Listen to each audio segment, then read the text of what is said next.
Guys, na-enjoy episode na to ko nga rin sa amo balay. Nag-aas. Tingnan niya, tingnan niya. Ang punot dulo ng gulo, away kalsada. Payat na payat. Ayon sa Southern Police District, nagkainitan ng dalawa ng maharangan ng biktima. Payat na talaga ang tuko. Wala na yata itong kain. Oh, payat na. Kawalay. Kaluoy po siya. Bisag mo pa ni Dolo. Hindi na siya may problema pa ni siya. Oo, kinuhayo pa rin yung sa sakyan tapos nilabas. Agad na humingi ng tulong sa barangay ang biktima. Hindi mo siya gikan sa gawas. Sinusudos bintana. Lala siya. Lagi lang mo suod para basig makakaon pa siya ngayon. Basig manambok pa sa suod sa balay. Ang kalibre 35 baril, magazine at mga bala. Hindi naman pala lisensyado. Yung baril na Niwang kayo. malaking problema talaga. Buto balat. Sinampaanan ng reklamong paglabag sa Pwede na yung ano yung Firearms and Ammunition Regulation Act at grave threats ang suspect. Ini gabi, inay magtuko, matingog. Na nakakulong na sa custodial Pero facility ano ng anay Taguig matingog City kay Police. nagliwang na Sa din mo oras, siya. ABS-CBN News. Daga na siya. Ay, nagpalayo na. Pero hinag ako siya mo.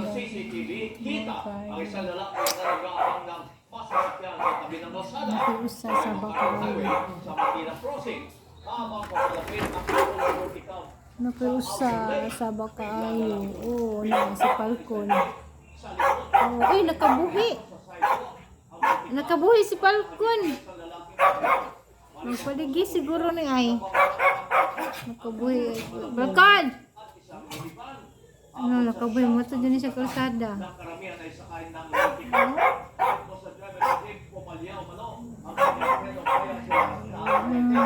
Nagyapon siya.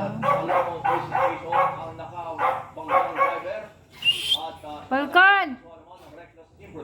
Nara si Falcon, no? Napaligandagan mo. Oh, nara. Dak mo nakabuhi.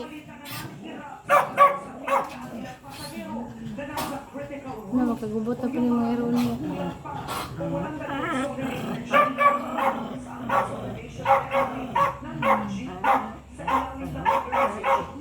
Hindi din siya mahawa ay. Ako na lang yung siradan ng bintana. Namargay na siya mong kawas. Nalok na siguro. Hindi siya mahawa. Alam mo naman Falcon. Kaliban mo butike. Transportation Franchising Regulatory Board o LTFRB at Transportation Department ay simula pa noong magtatapos ng consolidation deadline ay meron na silang mga kooperatiba at korporasyon na nabigyan ng special permit para i-take over yung mga pengsadong ruta. Tago na ka na. Ay, tago na Cortina. Nang pangitnit na. Ay. Pero umaasa sila na Misaka na siya. Misaka na. karami yung kakailanganin at mababawasan na yung mga critical routes sa Diyan ka lang. Parang kakaon ka. nakahabol na magpakonsolidate noong November 29 bago ang dagsa ng mga Nakiusay. Nakabuhi. Na si Falcon. Amo ero nakabuhi. Ano, hindi lang yun maminaw tagon. Ano siya? May pinag-aaral pa ng anak sa kolehiyo. Sige ba? Diyan na ano.